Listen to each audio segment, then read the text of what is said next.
ये गिल्ट मुझे खाए जा रहा है। क्यों किया मैंने ऐसा? क्या हो गया था मुझे? ये भी तो एक क्राइम है ना। सब कुछ इतनी जल्दी में हो गया कि मुझे कुछ समझ में ही नहीं आया। और अब ये समझ नहीं पा रही हूं कि ये गिल्ट खत्म कैसे होगा। गिल्ट होना अच्छी बात है और अच्छा है कि तुम्हें गलती का एहसास है। बट टू बी फ्रैंक, मैं तुम्हारी मदद तभी कर पाऊंगा जब तुम मुझे खुल के बता पाओगी कि तुम्हारी गलती क्या है। मुझे लेट हो रहा है, मैं चलती हूँ।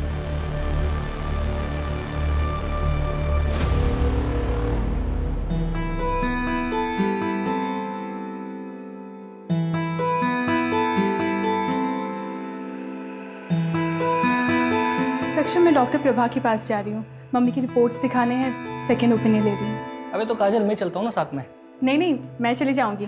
आज तुम्हारी छुट्टी है ना, तुम रेस्ट करो। ओके ठीक है, बाय। अनिल, ये तीनों पोस्टर्स ओके हैं। एक काम करो, इनकी आज ही प्रिंट निकलवाओ, ठीक है? और 20-20 फीट की होर्डिंग्स पूरे पुणे में लगनी चाहिए। अंडरस्टूड? नमस्कार रति मैडम। अरे गावड़े जी, आप कुछ काम था आपको? नहीं, काम तो नहीं था।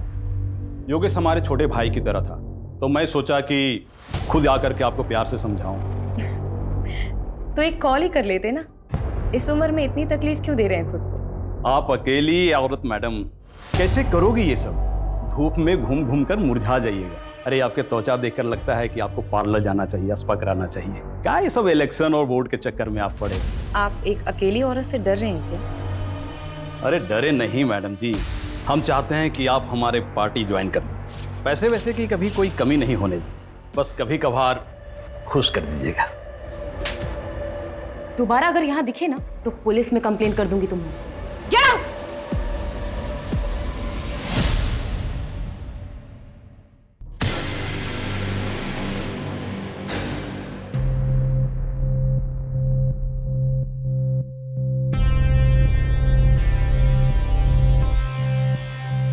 रति, कब तक हम ऐसे छुप छुप के मिलते रहेंगे? काजल प्लीज मुझे थोड़ा और टाइम दे दो। मैं अब तक उस गिल्ट से बाहर नहीं आ पा रही हूँ। कब तक तुम उस गिल्ट में रहोगी? तुम उस गिल्ट से इसलिए नहीं निकल पा रही हो क्योंकि तुम निकलना नहीं चाहती। और मुझे तो ऐसा लगता है कि तुम मेरे लिए सीरियस नहीं हो। नहीं काजल, ऐसी कोई बात नहीं है। मैं तुमसे बहुत प्यार करती हूँ। I love you so much. I love. तुम डिसाइड कर लो, तुम्हें मैं चाहिए या फिर तुम्हारे ये गिल्ट। तुम्हारे पास 1 हफ्ते का समय है। मैं कानपुर जा रही हूँ, मेरी माँ का ऑपरेशन है। काजल, धारा जल्दी करो, लेट हो रहा है। आ रही हूँ, 1 मिनट आ रही हूँ। ये लीजिए। क्या है, कैसे काम वाली जैसे कपड़े पहनती हो? थोड़ा तो मेंटेन रखा करो अपने आप को। कौन कहेगा डॉक्टर की बीवी? इसीलिए बाहर लेके नहीं जाता कहीं। वो आपको लेट हो रहा था ना, इसलिए ऐसे ही उठ के आपके लिए नाश्ता बहाने तो हजारों हैं तुम्हारे पास। जाओ चाय लेके। माँ मेरे लिए भी नाश्ता दे देना। 10:30 बज गए, अब तेरी आँख खुल रही है। देखो अपने साहबजादे को, बोर्ड के एग्जाम है इसके और नींद पूरी नहीं होती इसकी। पापा बस करो ना। 98% मार्क्स नहीं आए ना तेरे, तब बताऊंगा तुझे। क्या करूंगा 98% लाके? मुझे डॉक्टरी नहीं करनी है, MBBS नहीं करूंगा, आर्ट्स करूंगा, आर्ट्स। ऐसे ना फोर्स नहीं कर सकते हो मुझे। मेरी लाइफ पे ना कंट्रोल करना बंद करो। कर सकता हूँ, बापू तेरा। कौन देगा तेरे आर्ट्स के पैसे? याद रखना, मेडिकल की पढ़ाई नहीं की ना तो इस घर से 1 पैसा नहीं मिलने वाला तुझे। ये बाप नहीं होता ना, इधर ही लाफा खाता। समीर क्या बोल रहा है?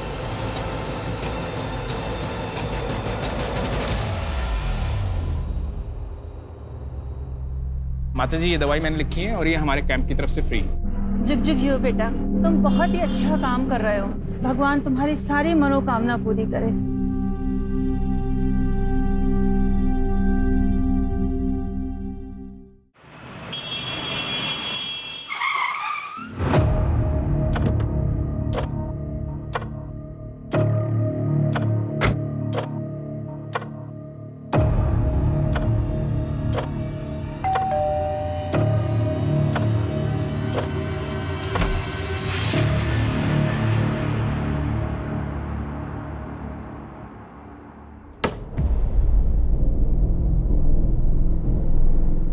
आप बैठो, मैं कॉफ़ी लेके आती हूँ।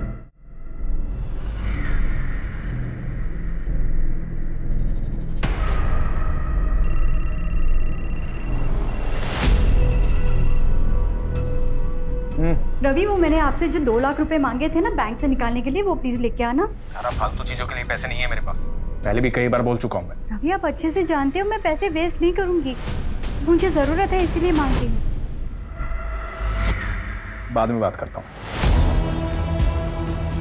अभी किसी पेशेंट के आया हूँ, तबीयत ज्यादा खराब है उसकी, आने में लेट हो जाऊंगा।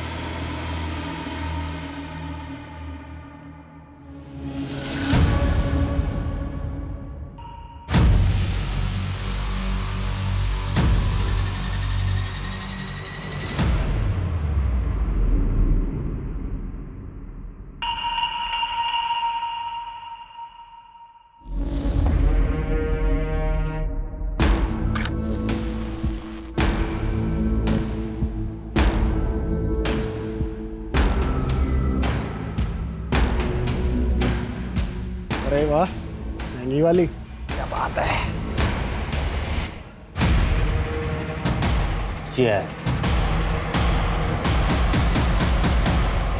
यार मेरी तो बस एक ख्वाहिश है, मुझे ना अपने बेटे को जोर से गले लगा के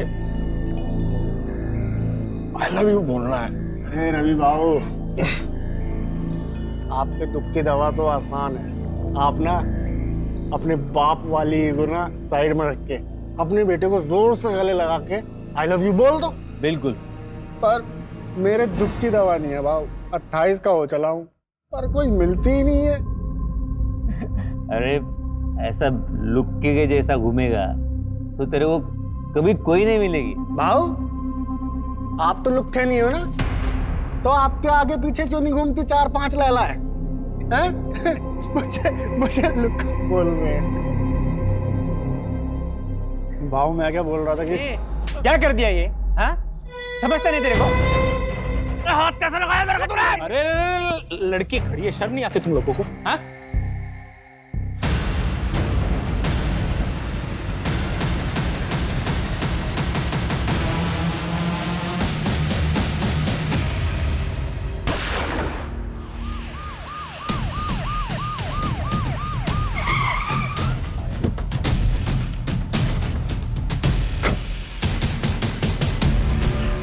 सर, बड़ा ही अजीब क्राइम सीन है।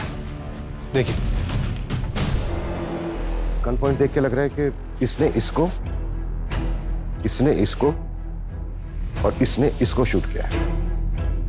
और सर, माहौल देखकर लग रहा है कि कल रात पार्टी चल रही थी। ये काम एक दूसरे की सहमति से किया गया है। I mean, एक दूसरे की सहमति से एक दूसरे को शूट किया गया है। मतलब मास सुसाइड।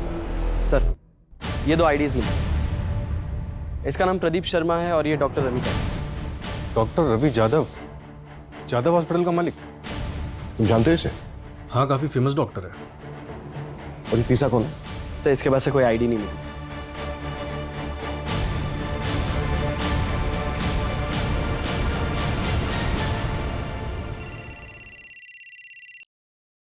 हेलो, क्या? माँ, क्या हुआ? समय, पापा।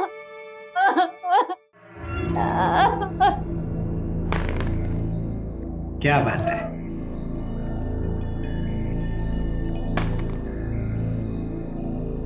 पापा, आपका 1 आया था, आपने 3 क्यों चलाया? मैंने चीटिंग नहीं किया। आप चीटिंग कर रहे हो। चलो, आई देखो ना पापा, चीटिंग कर रहे हैं। क्या टिया, तू भी किसको बता रही है? ये तो खुद चीटर है।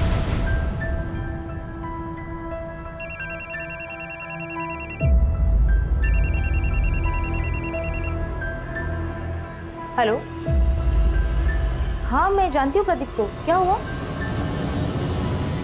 क्या?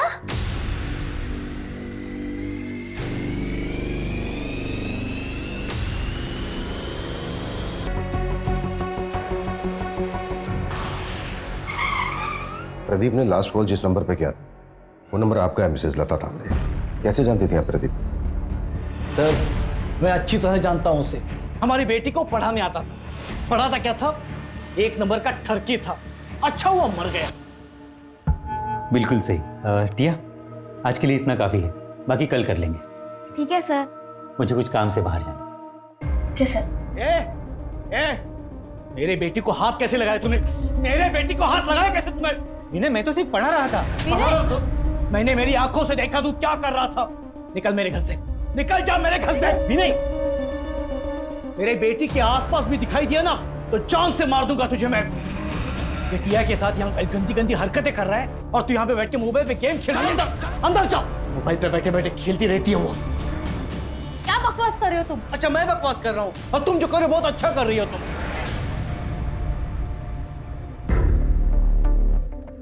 सॉरी सर, वो थोड़े गुस्से वाले हैं। मंजू, यस। इन दोनों को देखिए। कभी आपने प्रदीप के साथ देखा है इन दोनों को? जानती हैं आप इन्हें? नहीं, मैंने नहीं देखा। प्रदीप की फैमिली में से जानती हैं किसी को? क्योंकि हम उसके घर पे गए थे, घर पे ताला लगा हुआ था और नेबर से भी हमें कोई खास इन्फॉर्मेशन नहीं मिली। नहीं सर, उसने कभी कुछ बताया नहीं। शायद वो अकेला ही रहता था। अच्छा मिसेस तांबरे, क्या आप कोई ऐसा रीजन जानती हैं जिसकी वजह से प्रदीप सुसाइड कर सकता है? नहीं सर, मैं अच्छे से जानती हूँ उसको। प्रदीप सुसाइड कर ही नहीं सकता। अपना वादा याद है ना तुम्हें? भूली तो नहीं? वरना मैं अभी भी पुलिस के पास जा सकती हूँ। नहीं, पुलिस के पास मत जाना। मैं रवि के अंतिम संस्कार में बिजी थी। मैं तुम्हारा काम कर देती हूँ। जल्दी करो, मैं और दिन ज्यादा वेट नहीं कर सकती हूँ। हाँ ठीक है।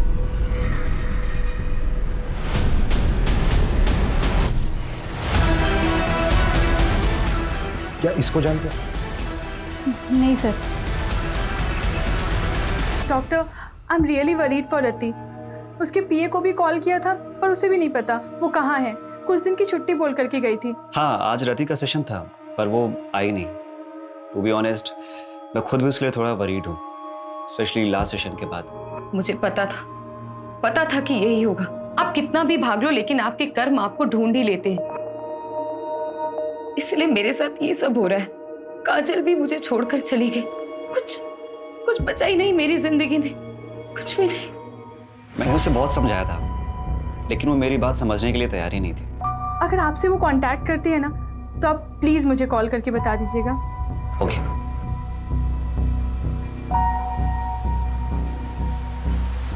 सर, डॉक्टर रवि ने पाषाण में 3 करोड़ का फ्लैट बुक किया है। 3 करोड़ का घर? जी। नॉमिनी कौन है? बेटा नॉमिनी। फ्लैट बीवी के नाम पे बुक किया। हाँ लेकिन सर, गन की बैलिस्टिक रिपोर्ट आ गई। ये देखिए, थोड़ी सी शॉकिंग है। रवि के पास जो गन थी उससे एक भी बुलेट नहीं निकली। प्रदीप और जो अननोन विक्टिम मिला है उनके गन से एक बुलेट निकली। लेकिन गोली तो तीनों को लगी थी। तो फिर तीसरी गोली किस गन से चली? सर, अननोन विक्टिम के हेड में जो गोली मिली उसकी बैलिस्टिक रिपोर्ट बन रही है। 2 दिन में गन का पता चल जाएगा। इसका मतलब साफ है कि वहां पर कोई चौथा भी था। मुझे शुरू से ही लगा कि वहां पर एक औरत भी थी जिसकी चूड़ी मिली थी हमें, और वो औरत वो यही हो सकती है। इंस्पेक्टर बिल्लू सिंह रिपोर्टिंग साहब। चले। ए शामराव, लेकर जाओ इसको। हर हफ्ते का नाटक है। लॉकअप में डालो और शाम तक उसे छोड़ना। कल। एक minute Manju. Shamrao. Yes sir. इसको बाहर लेकर चलो। सूरज, ब्लैंक ब्लड सील कर। Okay sir.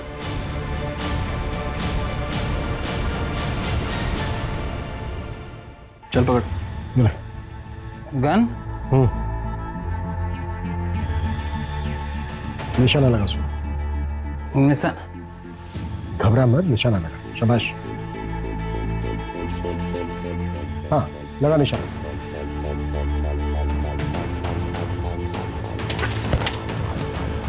इसको तुरंत हॉस्पिटल लेके जाओ और इसका अल्कोहल कंटेंट चेक करो। क्विक। चलो। मान लेते हैं ये है मिस्टर एक्स। मिस्टर एक्स के राइट हैंड में गन थी। मिस्टर एक्स ने प्रदीप को शूट किया। प्रदीप के राइट हैंड में गन थी। प्रदीप ने रवि को शूट किया। रवि के हाथ में भी गन थी लेकिन रवि की गन तो चली नहीं। तो फिर मिस्टर एक्स को गोली लगी कैसे? देखो, इन तीनों के ब्लड में 250 ml से ज्यादा अल्कोहल कंटेंट था। बिल्लू भी हैवी ड्रिंक करता है, जैसा कि हमने देखा कि बिल्लू ठीक से खड़ा भी नहीं हो पा रहा। निशाना लगाना तो दूर की बात। सर तो फिर ये मिस्टर एक्स और प्रदीप का निशाना इतना सटीक कैसे लगा? दोनों में से किसी का भी निशाना नहीं चुका। इसका मतलब ये पूरा क्राइम सीन सेटअप था। एग्जैक्टली, हमें गुमराह करने के लिए। ये कोई मास सुसाइड नहीं बल्कि मास मर्डर था। इसका मतलब साफ है कि यहाँ पे इन तीनों के अलावा भी कोई चौथा था, और ये चौथा है हमारा असली मर्डर। ये ले तेरे पैसे और अपना मुंह बंद रखना। और हाँ, याद है मुझे मेरी डील, शहर छोड़ के चली जाऊंगी मैं। तेरे लिए यही अच्छा होगा, और गलती से भी समीर की कंप्लेंट पुलिस में नहीं करोगी। बोला ना, नहीं करूंगी।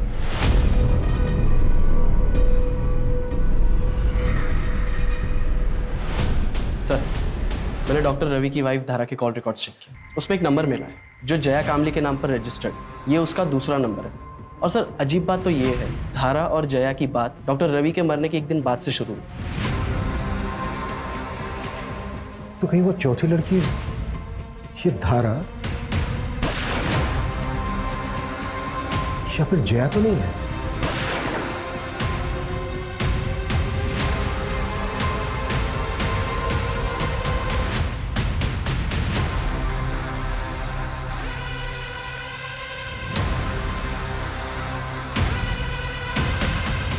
जी, मैं जानती थी जया को। उसका रवि के पास इलाज चल रहा था। उसने रवि की मौत के बाद सांत्वना देने के लिए फोन किया था। जी।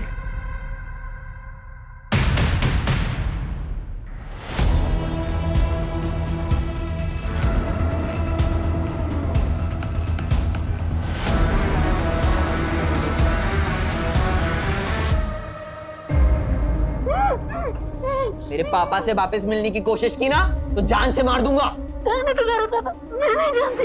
ए, नाटक बंद कर। मेरे पापा डॉक्टर रवि तुझसे मिलने आते हैं ना, तेरे साथ इधर गुलछड़े उड़ाते हैं ना। क्या चाहती है तू? उनकी प्रॉपर्टी? एक बात कान खोल के सुन ले, मेरे पापा की प्रॉपर्टी पे सिर्फ मेरा और मेरी माँ का हक है, समझी? सूरज, जया का मूवमेंट ट्रैक हुआ? मोटरबाइक रात को कहाँ थी? सर, जया का फोन तो उसके घर पे ही एक्टिव था, और कोई ऐसा क्लू नहीं मिला जिससे ये पता चले कि जया क्राइम साइट पे गई। जैसे क्राइम साइट पे जाने वाले सभी रास्तों का सीसीटीवी हम स्कैन कर रहे हैं। और सर, हॉस्पिटल स्टाफ से भी बात हुई। उन्होंने बताया कि जया को डायबिटीज है, और ये डॉक्टर रवि इंसुलिन का शॉट लगाने से घर पे जाता है। व्हाट? तब डॉक्टर रवि और जया के बीच में अफेयर नहीं था?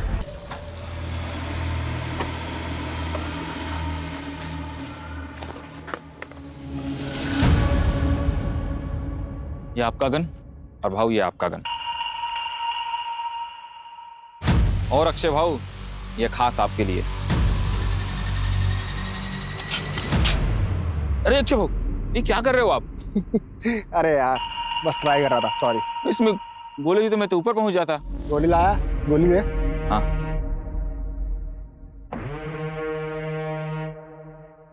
और चौथी वाली कहाँ है? चौथी गन है ये। वैसे भाऊ, आप लोग करने क्या वाले हो? मतलब बस पूछ रहा था मैं, अपन को क्या?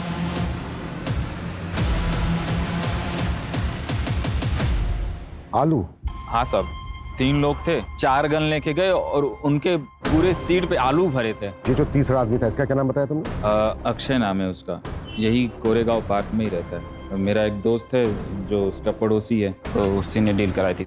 इस अक्षय का घर परिवार? घर परिवार तो नहीं पता साहब, लेकिन वो एड्रेस दे सकता हूँ। तो शायद ये मास सुसाइड ही था। शायद, हाँ। गन इन तीनों ने खुद खरीदी। सवाल यह है कि चौथी गन किसके लिए खरीदी गई? तो शायद वो गन किलर के पास। इन तीनों ने और वो चौथा आदमी औरत जो भी कोई है, इन सब ने मिलकर ये प्लान किया होगा, और फिर ये चौथा शख्स बैकआउट कर गया होगा। या फिर ये भी हो सकता है कि शुरू से इसका ये प्लान था।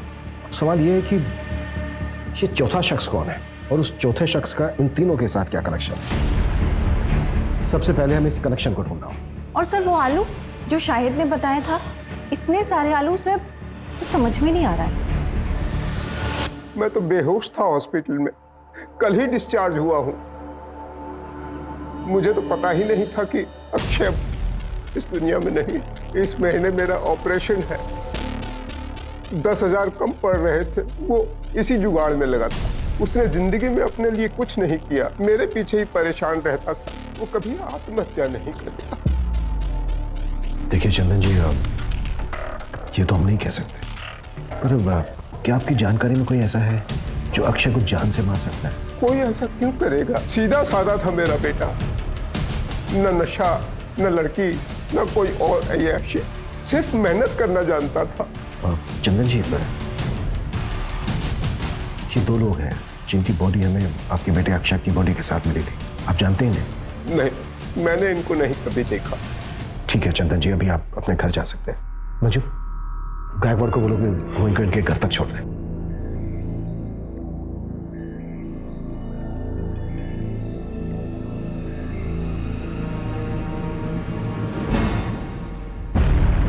सर, अक्षय की मौत जिस बुलेट से हुई है वो मैच हो गई। और सर, उस गन की बैलिस्टिक रिपोर्ट अक्षय की बॉडी से मिली गई बुलेट की बैलिस्टिक रिपोर्ट से मैच हुई। किस गन के साथ? सर, ये सेम गन एक और क्राइम में भी यूज हुई। क्या क्राइम था? चौंकाने वाली बात है सर, ये क्राइम 14 अप्रैल की रात को 1:30 बजे के करीब हुआ था और अक्षय, रवि और प्रदीप की मौत 12:15 के करीब हुई। ये दोनों मौतों के बीच में 1 घंटे का फासला था। जरूर ये दोनों क्राइम आपस में लिंक है सर। हो सकता है। क्राइम क्या? सर, एक औरत ने सुसाइड कमिट किया, उसी के घर में उसी की लाश 4 दिन बाद मिली। क्या यार रवि, तुम रति उठो ना। रति जादव नाम था, कॉपरेटर योगेश यादव की बीवी। कॉपरेटर योगेश यादव, इसने भी सुसाइड किया था ना? हाँ सर, और उसकी बीवी रति यादव, ये भी इलेक्शन लड़ने वाली थी। तो वो चौथी औरत रति थी। ये रति के केस में ना और कंफ्यूज कर दिया है। 3 आदमी, 1 औरत। आखिर ये करना क्या चाह रहे थे? रति के हस्बैंड ने सुसाइड किया और बाकी के 3 विक्टिम। कहीं ये सब कुछ रति के पास से तो नहीं जुड़ा हुआ है? और सर, राति के पोस्टमार्टम के मुताबिक उसके बॉडी से भी अल्कोहल बरामद हुआ था, 126 ml। फिलहाल हमारे लिए यही जानना जरूरी है कि इन चारों का आपस में लिंक क्या था। क्या ये चारों एक दूसरे को जानते थे? सर, अफेयर का भी एंगल हो सकता है। पॉसिबल है, पर सवाल वही है कि किसके साथ? हो सकता है एक के साथ, हो सकता है तीनों के साथ, और यही झगड़ा जलन इन मर्डर्स की वजह बनी। पॉसिबल है। अच्छा, रति यादव की बॉडी किसको मिली थी? सर, रति यादव के साइकियाट्रिस्ट डॉक्टर नीरव।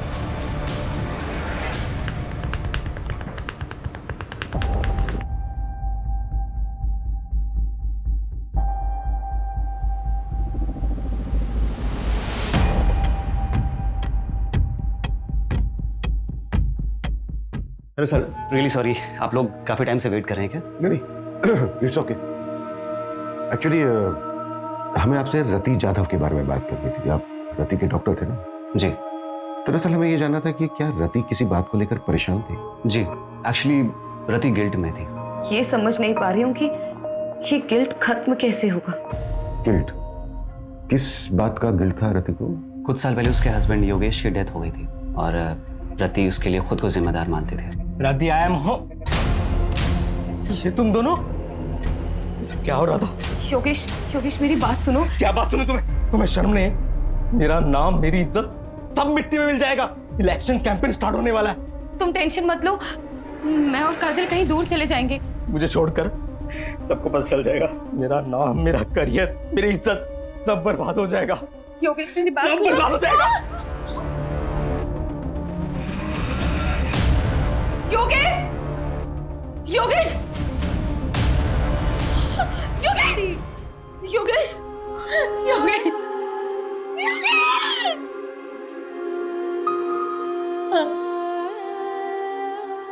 सर, ये सब सच है। सर, हमारे रिलेशन को कोई नहीं समझता। फैमिली और सोसाइटी के प्रेशर में हम दोनों ने शादी तो कर ली, लेकिन हम अपने अपने हस्बैंड के साथ खुश नहीं थे। हमने भागने का प्लान बनाया था, लेकिन सर रति योगेश के सुसाइड से उभर ही नहीं पा रही थी। सर, वो अब्रॉड जाने के लिए तैयार तो हो गई थी, लेकिन उसको वो गिल्ट खाया जा रहा था। अब्रॉड जाने के लिए? और वो इलेक्शंस? सर, वो ये सब कभी नहीं करना चाहती थी। वो तो योगेश के शुरू किए हुए प्रोजेक्ट्स को कंप्लीट करना चाहती थी। उसके बाद ईयर एंड में हमारा कनाडा जाने का प्लान था। अब कनाडा सेटल होने का प्लान था। वहाँ की एक यूनिवर्सिटी में मैंने PhD का फॉर्म भी फिलअप कर दिया था। सब कुछ ठीक चल रहा था, सब कुछ। लेकिन उस दिन हमारे बीच झगड़ा हो गया। कब तक तुम इस गिल्ट में रहोगी? और मुझे तो ऐसा लगता है कि तुम मेरे लिए सीरियस नहीं हो। नहीं काजल, ऐसी कोई बात नहीं है। I love you so much, I love. और मैं कानपुर चली गई।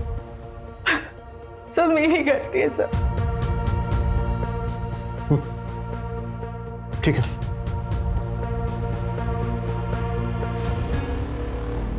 सर, प्रदीप ने मार्केट से 10 लाख रुपए उठाए थे और सर प्रदीप की लोकेलिटी में एक ज्वेलरी शॉप है, उसने वहां से 20 लाख के गहने ऑर्डर किए थे और सर उसने दुकानदार से कहा था कि वो अपनी बेटी के फ्यूचर के लिए इन्वेस्टमेंट करना चाहता है।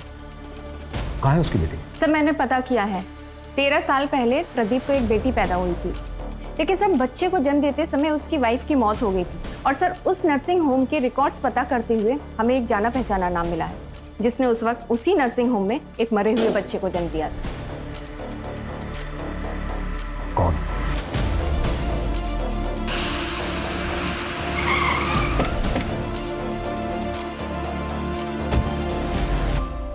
क्या मेरी बेटी टिया मेरी बेटी नहीं है, उस प्रदीप की बेटी है? ये बात तुम्हें पता नहीं थी? नहीं सर, इन्हें नहीं पता। वो मेरी प्रीमेच्योर डिलीवरी हुई थी, उस वक्त ये शहर से बाहर थे, इन्हें कुछ भी नहीं पता। सब कुछ अचानक हुआ सर, और मैंने भी इनसे बात छुपा ली, वरना प्रदीप की तरह ये भी मरे हुए बच्चे की बात सुन के टूट जाते। विनय, हाँ 14 अप्रैल की रात को 8 से 12 के बीच में कहाँ थे तुम? विनय सर यही घर पे ही थे, मेरे और टिया के साथ।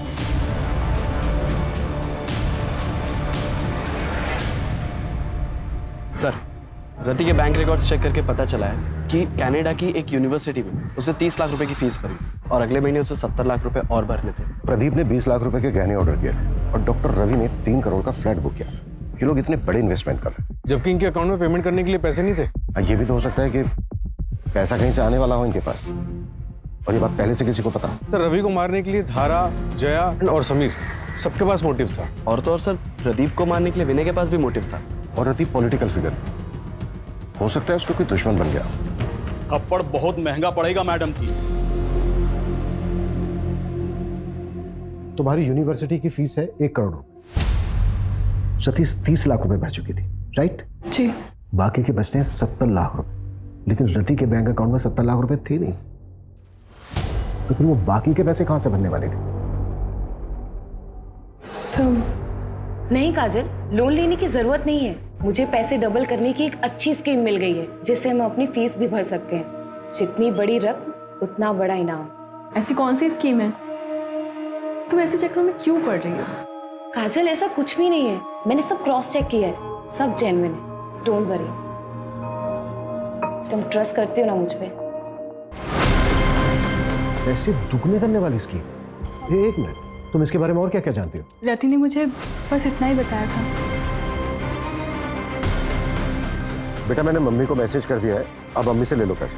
ओके ओके बेटा। सर, मैंने पता किया, मर्डर से 1 हफ्ते पहले रवि ने 1 करोड़ रुपए का लोन लिया था मार्केट से, और उसी तरह प्रदीप ने 50 लाख, रति ने 50 लाख और अक्षय ने अपने दोस्त से 5,000 रुपए उधार लिए थे। और ये पैसा हमें किसी के भी घर से या फिर किसी की भी डेड बॉडी के पास से नहीं मिला।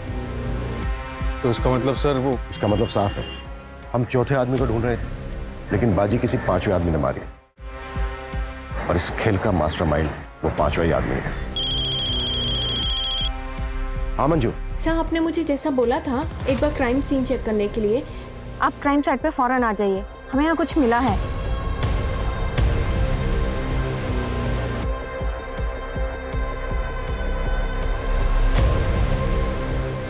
सूरज,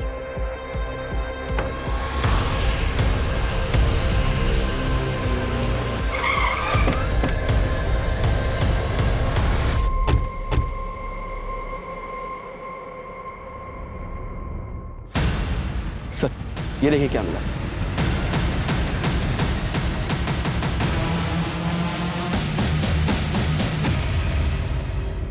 ये चल क्या रहा है यार?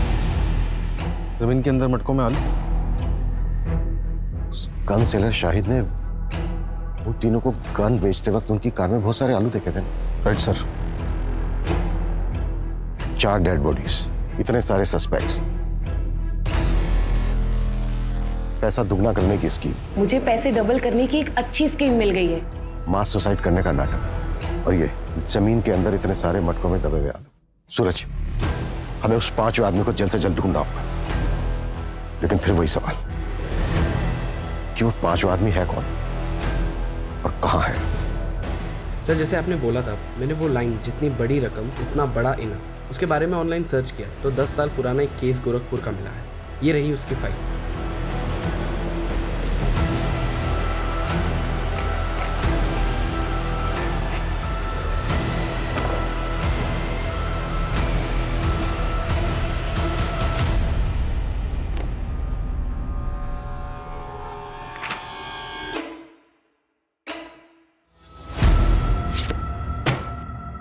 दस साल पहले देव श्रीवास्तव ने पोंजी स्कीम बनाई थी और सबको लूट लाट कर भाग गया था। ये केस सीरियस तब हुआ जब 2 भाइयों ने सुसाइड कर लिया था। पुलिस ने खूब पूछताछ की थी देव श्रीवास्तव से, लेकिन उसके खिलाफ कोई सबूत नहीं मिला। फिर भी मैं गोरखपुर पुलिस से कांटेक्ट करता हूँ, पता करता हूँ कि देव श्रीवास्तव आजकल है कहाँ, है भी या नहीं। क्विक। सर,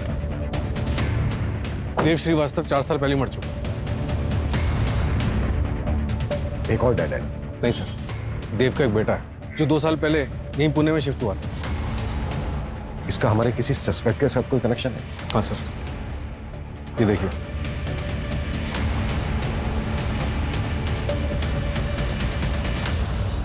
मेरे पास पैसे डबल करने की स्कीम है। ऐसा होता है क्या? आदमी भरोसे गए? हाँ, मैं उसे अच्छे से जानती हूँ, लेकिन एक आदमी और चाहिए विधि के लिए। वो तो मैं ले आऊंगा। अरे पर पैसे लेके भाग गया तो? अरे नहीं यार, रति ने मुझे बोला है पहले वो डेमो देगा। क्या डेमो के लिए पैसे देने होंगे? अरे नहीं नहीं, डेमो के लिए पैसे नहीं, कुछ और लगेगा।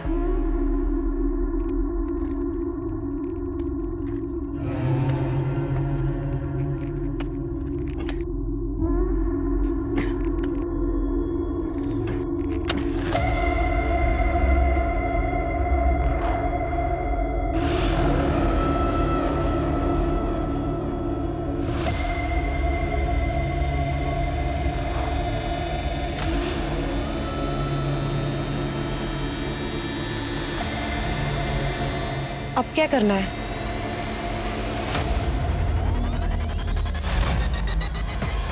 तुम चारों का कार्य समाप्त हुआ और मेरा कार्य आरंभ। इसके लिए तो तुम्हारे पास एक ही रास्ता है, तुम तुम्हारी पार्टनर काजल के साथ अब्रॉड चली जाओ। लेकिन डॉक्टर, मेरे पास इतने पैसे नहीं हैं। इसके लिए मेरे पास एक रास्ता है, सीक्रेट है। मैं पैसे डबल कर सकता हूँ। क्या? कैसे? एक तरीका है, अब साइंटिफिक नहीं है, और इस विधि को पूरा करने के लिए तुम्हें 4 लोगों को इकट्ठा करना होगा जो कि पैसा डबल करने की चाह रखते हो। लेकिन डॉक्टर, ये सब होगा कैसे? पहले तुम 4 लोगों को आइडेंटिफाई कर लो, उसके बाद मैं तुम्हें डेमो भी दे दूंगा। उसके बाद अगर तुम चारों को मुझ पे भरोसा होता है तब पैसे लेकर आना।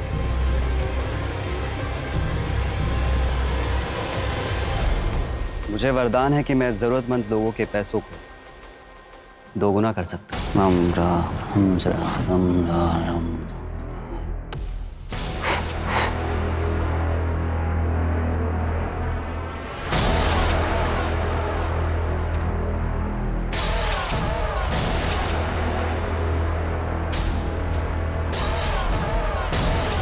यहाँ आओ, यहाँ खोदो, सच क्या है खुद ब खुद पता चल जाए।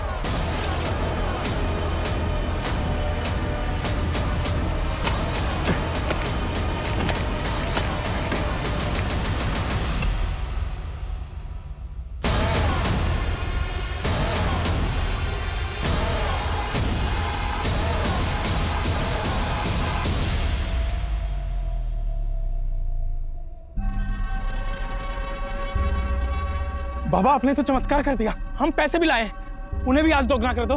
पैसों को 2 गुना करने के लिए इससे भी मुश्किल विधि करनी पड़ी। मैंने रति को बताया था, इसके लिए शस्त्र की भी पूजा होती है।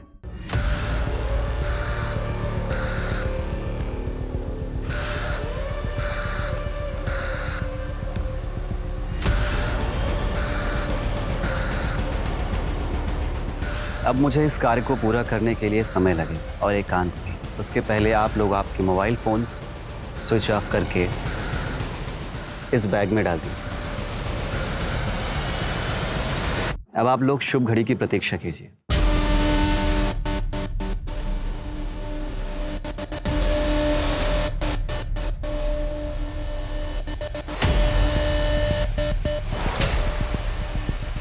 भाव मैं क्या बोल रहा था कि क्या कर दिया ये? हाँ? समझता नहीं तेरे को? हाथ कैसे लगाया मेरे को तूने? तो तेरे को छोड़ू क्या नहीं कर रहे हो यार, छोड़ो।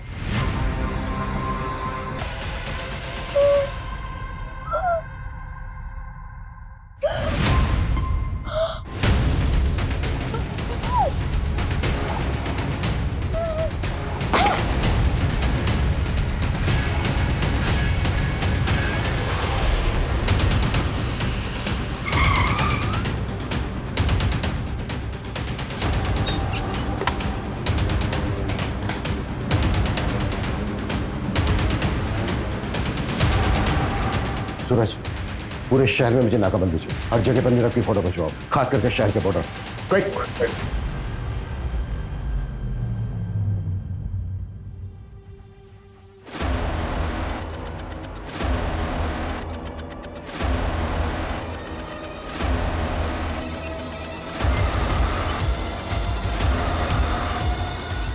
आप लिसन, तुम रूम में जाके शैंपेन निकालो। ओके। मैं बस 2 मिनट में आया। मैं बस 2 मिनट में आया। 2 मिनट नहीं बेटा, तेरे को बहुत लंबा समय लगने वाला है। अब लेके चला इसको। अरे सर मेरी बात। सर मार लेना, जी भर के मार लेना, लेकिन पहले ये तो बताओ कि मुझे ढूंढा कैसे? मैरीगोल्ड, यही पोस्ट कार्ड था ना तेरे केविन की वॉल पर। पहले में लगा कि ये कोई होटल है। पिछले 6 महीने में कम से कम 60-70 होटल गए होंगे, पर तू कहीं नहीं मिला। फिर मैं पता चला, ओ नहीं, ये कोई होटल वोटल नहीं है, बल्कि ये तो मुंबई का एक्सक्लूसिव मेंस सीक्रेट क्लब है। एक पोस्ट कार्ड से क्लब तक पहुंच गए। तुझे क्या लगा तू ही जीनियस है? तेरे जैसे फ्रॉस्टर्स अपनी झूठी शान में पैसा उड़ाने के लिए क्राइम करते हैं। फ्रॉड नहीं, जीनियस हूं मैं। अपने इशारे पे लोगों को नचाता हूं, और वो चारों तो अपने लालच की वजह से मारे गए। मेरा उसमें कोई रोल नहीं। वो चारों लालची, और तू निर्मोही जिसे कोई मोह नहीं। अरे तूने तो उस अक्षय तक को नहीं छोड़ा। वो बेचारा 5000 रुपए डबल करना चाहता था, पता है क्यों? ताकि वो अपने बीमार बाप का ऑपरेशन करा सके। आती हुई लक्ष्मी को कौन जाने देना चाहता है? मैंने तो बस एक शतरंज की खेल की तरह जाल बिछाया, जो फंसा हो गया। बेटा अब हम तुझे भी नहीं जाने देंगे। अब अपनी पूरी जिंदगी जेल में खेलना था। और अब ये बता, तू आलवों को डबल कैसे करता था? वो तो मैं पहले से गाड़ के रखता था, पर लालचियों को मेरी ये मामूली सी ट्रिक भी समझ में नहीं आई।